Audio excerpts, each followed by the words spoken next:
Oh, ang laki! Laki-laki! Ang laki-laki!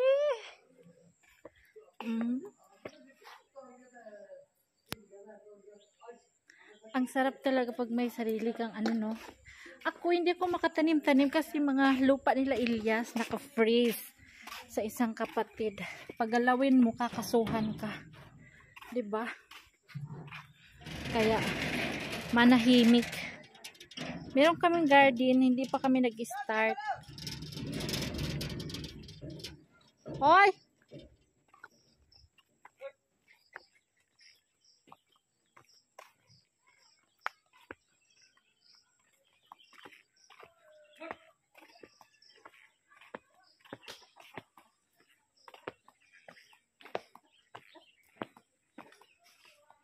Hindi ko alam saan ko ilalagay yung aking camera. Ay, doon. Shout out sa mga baka. Shout out, shout out. O, diba? Papasok na tayo.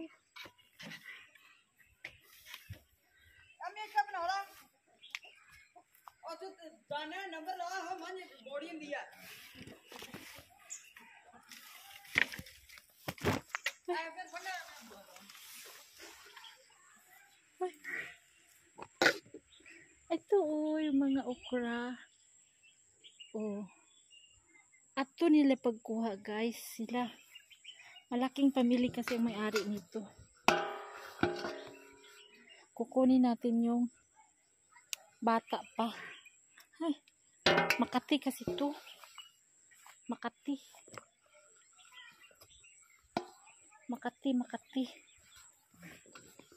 Wala na mga laman. Kinukuha na nila.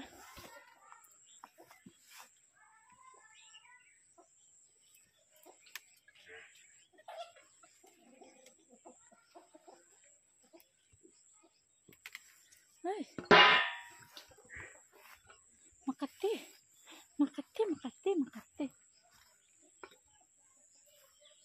Oh. Wala na siyang mga laman. Matanda na yung natitira. Na-harvest na daw nila. Punta tayo dito sa may sili.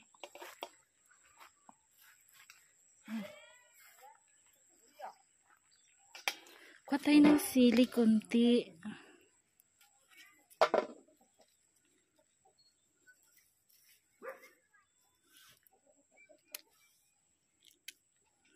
Kunti lang kasi pinaano ko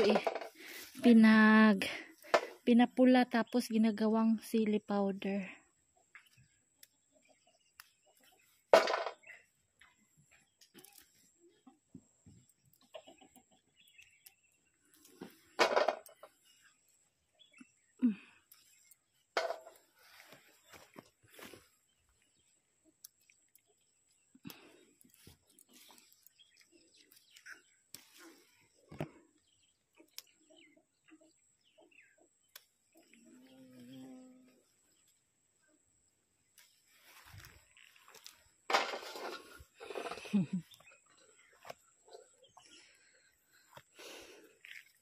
Marami silang sili na tanim, kami hindi pa.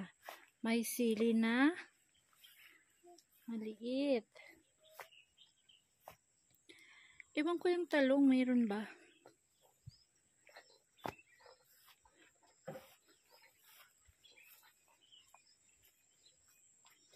Wala pa tang bunga. Wala pa siyang bunga.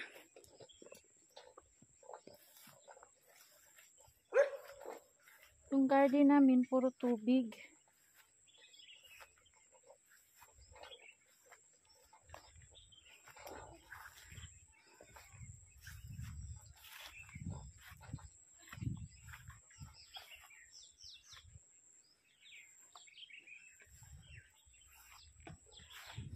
Hinarvest na daw nila para sa akin.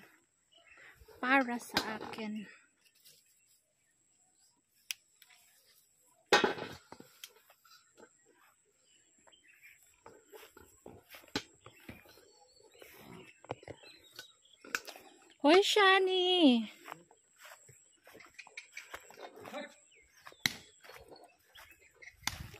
ipalo niya yung kalabaw.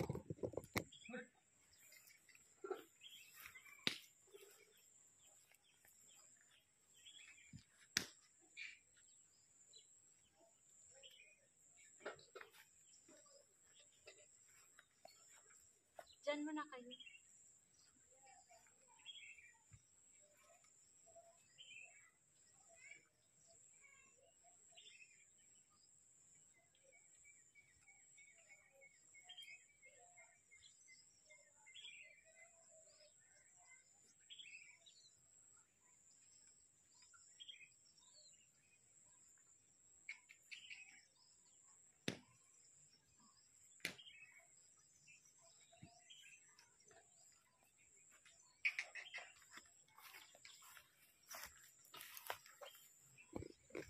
Kunti lang yung aking kinuha kasi yung sili pinaparade yan siya, pinapapula.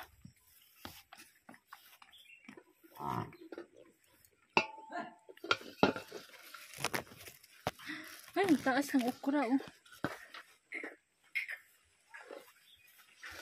Ay,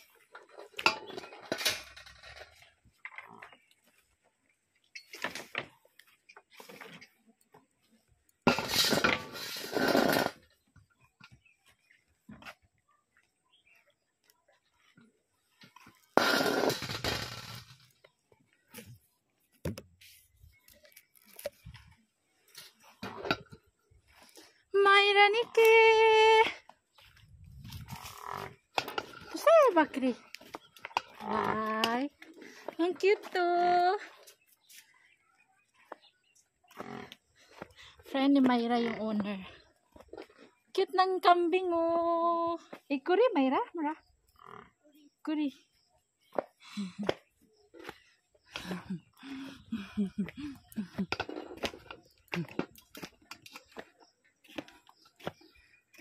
Patayin natin kami mga baji doon. May mga baji. Kung nakakuha sila bukas, maghanap ako doon sa ilog. Doon daw to nila nakuha. Mushroom. Ito yung hinahanap ko. Ay, thanks God. Nanghingi ako. Bayad sa masahe. O diba? Nakabayad din si Lula ng ano. Ewan ko kung okay pa tong mushroom ito. Hindi kaya ito yung ano, ihi ng aso. Hmm? Hindi kaya ito? Parang natakot. Natakot man ako eh.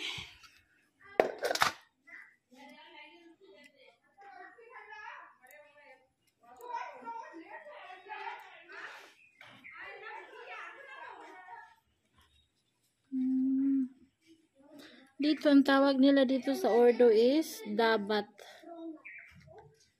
Dabat.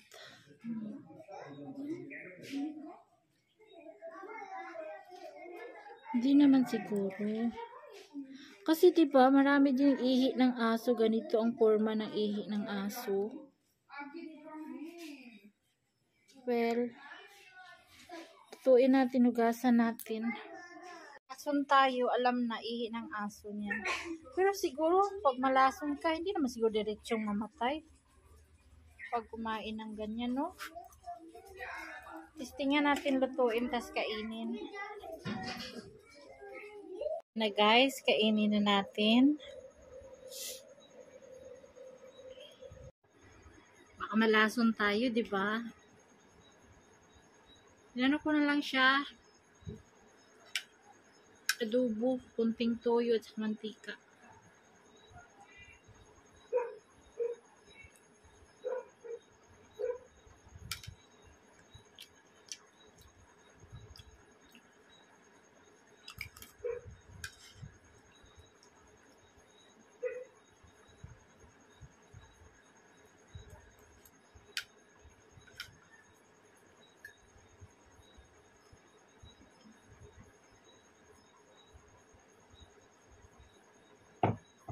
With the zero coke.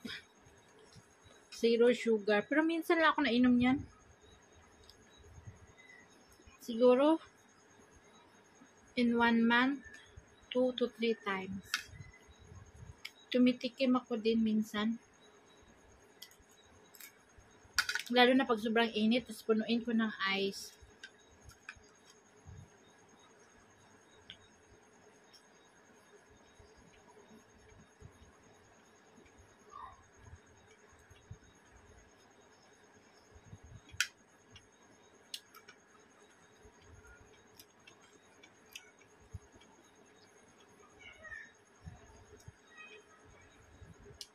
Sabi dito, yung kapitbahay namin, nakakuha daw ganito mga 8 kilos. Dinala daw niya sa asawa niya. Tinapon lahat ng asawa niya. Hindi alam na makakain daw to.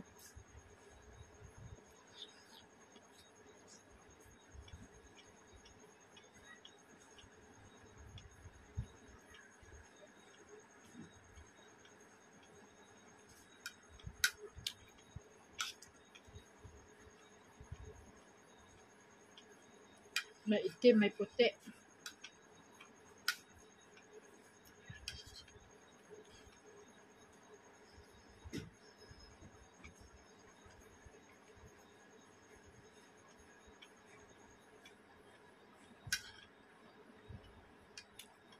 Guys, kapag malason na ganito, kasi nakakuha ako dati, siguro kasama yun ng ihi ng mga aso, ganyan.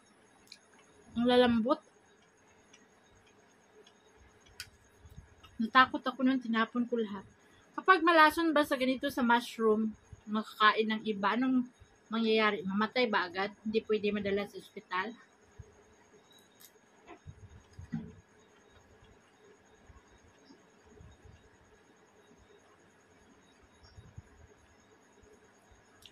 Masarap to sa sabaw sa malunggay. Ang malunggay ko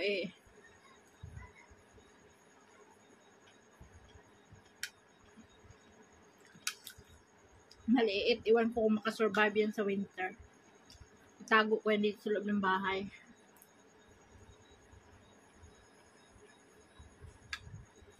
Nakita niyo yung malunggay sa last video kagabi.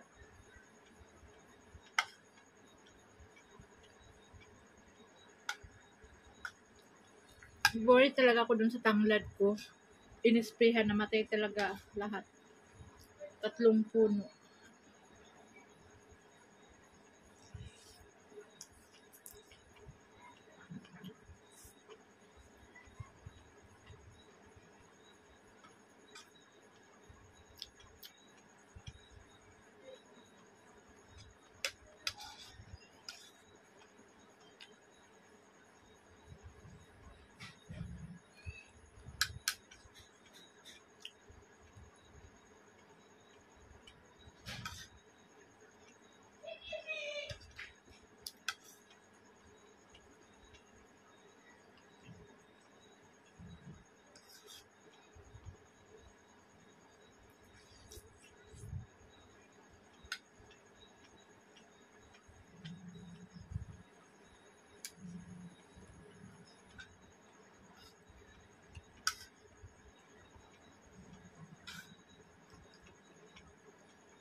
Guys, ipag-pray natin yung isa nating kabayan dito, ang mama ni Daniela, cancer patient.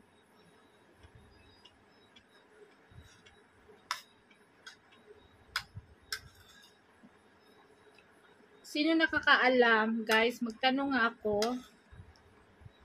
Kagabi siya, parang hindi ma-open yung bibig niya, hindi siya makapagsalita, tapos nanigas yung katawan niya. Hindi niya maigalaw. Pero kinabukasan, nakatayo na, makaupo na siya, nakatayo na siya, makakain na siya. Pero hindi pa rin siya makapagsalita. Result ng kanyang chemotherapy number 2, CCAN therapy. Kasama ba yan sa effect ng gamot? Yun sa kanya, masakit ulo niya, masakit yung tiyan niya.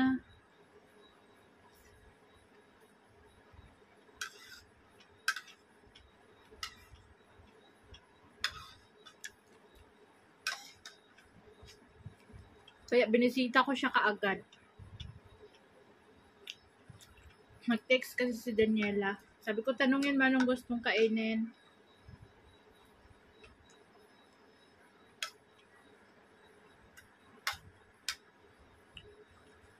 Meron ako dito isda. Tanong mo kung gusto niya kumain ng isda.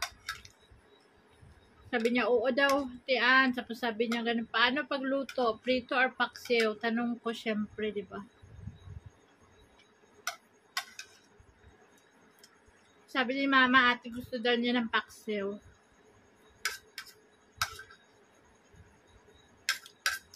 Dali ako nagpaksiw, tsaka pumunta sa kanila.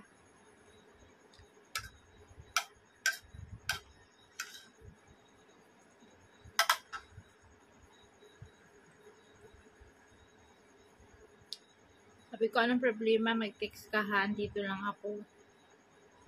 Ando naman yung mga brother-in-law niya, yung mga sister-in-law, kalapit lang din naman sa kanila, isang bahay lang.